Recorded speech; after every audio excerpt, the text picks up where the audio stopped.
Bonjour à tous, bienvenue dans Morning Echo du mercredi 27 novembre 2019. Alors, bien entendu, la photo du jour, c'est l'hommage aux 13 soldats français tombés donc au Mali lors d'une opération hier. Et il faut vraiment rendre hommage à ces soldats, à leur courage. Et bien entendu, on pense à leurs familles et à leurs proches. Tout ceci dans un contexte où vous voyez les marchés actions continuent finalement de se comporter de manière plutôt positive, c'est plutôt solide et c'est le maître mot de 2019, le fameux trade deal optimism en anglais, donc l'optimisme sur une éventuelle résolution donc du conflit commercial entre les États-Unis et la Chine, en tout cas pour la phase 1, malgré, vous voyez encore ce matin relayé par Bloomberg, eh bien une activité économique en Chine au niveau de l'industrie qui baisse, continue de baisser, mais pour le moment cet optimisme est de rigueur et permet de soutenir les marchés.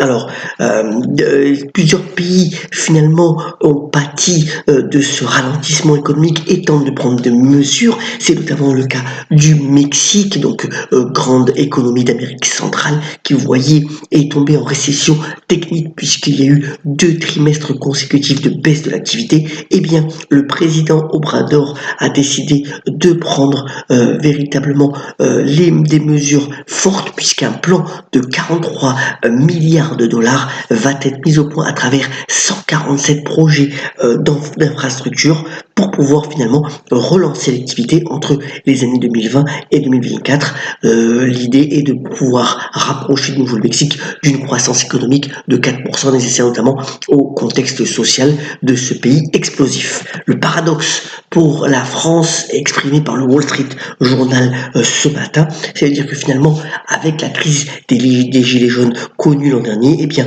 le gouvernement Macron a décidé bien entendu d'augmenter les dépenses et donc son budget, et puis finalement ça a été fait sur un timing plutôt intéressant puisque vous voyez que sur le graphique de gauche, eh bien par rapport à la zone euro, la France s'en sort mieux de manière assez conséquente depuis plusieurs mois. Donc la France est au-dessus de la croissance de la moyenne de la zone euro et c'est plutôt un bon point, même si bien entendu un jour il faudra payer ces dépenses supplémentaires, mais vu le coût de la dette, c'était finalement plutôt bien vu.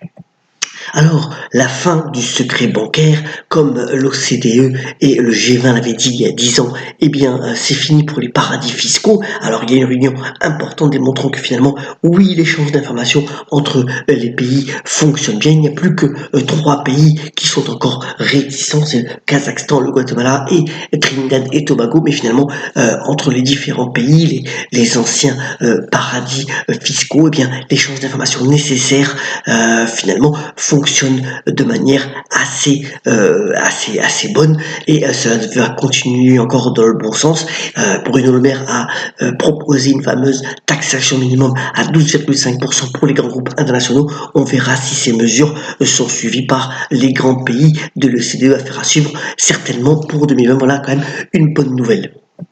Un métier, alors Gordon Gekko, le fameux trader joué par Michael Douglas dans Wall Street, eh bien voit finalement ce métier de trader s'éroder. Il y a de moins en moins d'effectifs dans ce métier à haut stress sur les marchés financiers. Bien entendu, l'informatisation, le regroupement, le fait finalement que les banques, certaines banques se recentrent sur des activités peut-être plus rentables ou diversifiées, bien provoque finalement de moindres effectifs sur le métier de trading qui est particulier. Vous voyez que c'est une tendance quand même de moyen long terme qui continue finalement à se matérialiser. Donc moins de traders à travers les banques. Ce métier qui faisait rêver énormément d'étudiants, notamment d'écoles de commerce, eh bien est en baisse. D'ailleurs, quand on va au Brève, eh bien c'est encore soutenu par le fait que Natixis, donc la filiale et plutôt sur les marchés financiers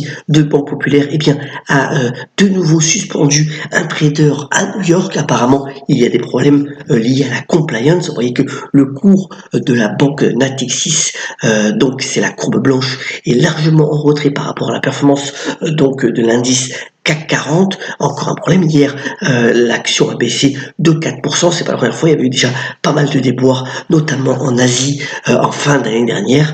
Et la banque française doit véritablement résoudre son problème au niveau des normes métiers si elle ne veut pas être plus sanctionnée par les marchés. A contrario, l'avenir semble rose pour Faurecia. Alors, vous savez que Faurecia, c'est en fait l'équipementier automobile détenu à 46% par le groupe PSA, donc Peugeot, et véritablement c'est un groupe extrêmement innovant. Et là où c'est intéressant, c'est que si la fusion entre Fiat donc et PSA se concrétise, et bien finalement PSA doit vendre cette participation de 46%. Donc Faurecia prendrait son indépendance avec de fortes ambitions soutenues et développées d'ailleurs par son directeur général qui était un temps pressenti pour devenir celui de Renault. Vous voyez donc par rapport à ses plus hauts en termes de cours de bourse, Faurecia est encore loin, on est à près de 50 € avec un maximum plutôt aux alentours de 76, mais voilà de fortes ambitions affichées donc par l'équipementier automobile. En tout cas, s'il obtient donc son indépendance, il y aura plus de liquidité sur le marché et donc plus d'intérêt de la part des investisseurs. Facebook continue de croire certainement donc à la réalité virtuelle. Le groupe dirigé par Mark Zuckerberg vient de mettre la main sur Beat Saber. C'est un jeu en fait de réalité donc virtuelle qui s'est vendu à près de 1 million donc de copies. Et c'est l'ambition véritablement d'étoffer encore ses activités donc pour Facebook, au-delà donc bien sûr de WhatsApp, Instagram et du réseau même lui-même Facebook. Donc voilà, une acquisition intéressante. Manchester City, qui est une vraie franchise, eh bien vaut 4,8 milliards de dollars. Alors ça a été une dernière évaluation suite donc à l'injection de 500 millions de dollars de la part d'un fonds d'investissement américain, en l'occurrence Silver Lake, qui a donc investi dans la marque City Football Club. Vous voyez que déjà le groupe possède différentes autres équipes de football à travers le monde, notamment au Japon, mais aussi aux États-Unis. Et l'ambition, c'est de faire un groupe mondial en ajoutant de plus en plus de fans et de supporters. Mais voilà, la valorisation donc de Manchester City qui devient la première du monde.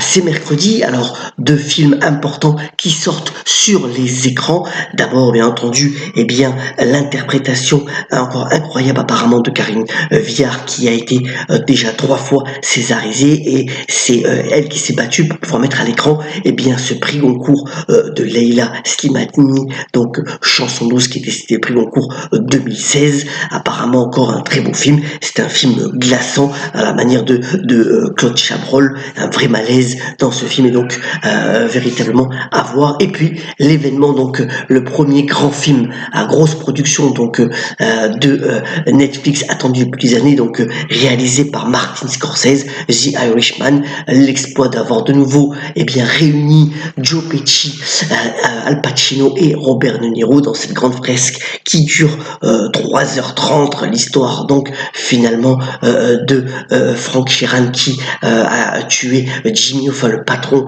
du syndicat des camionneurs. Et voilà un grand film apparemment de la vie des critiques, même s'il ne sera pas bien entendu sur les écrans de cinéma. Terminons ce Morning Call en rendant hommage bien entendu à Coluche, puisque hier ont été ouverts la nouvelle session donc des Restos du Cœur, et il a notamment déclaré une citation bien entendu pour ce comique au grand cœur, et qui a dit: les portes de l'avenir sont ouvertes à ceux qui savent les pousser. Soyons solidaires, pensons bien entendu à nos soldats, à passer une excellente journée, et à demain pour le Morning Echo. Excellente journée à tous.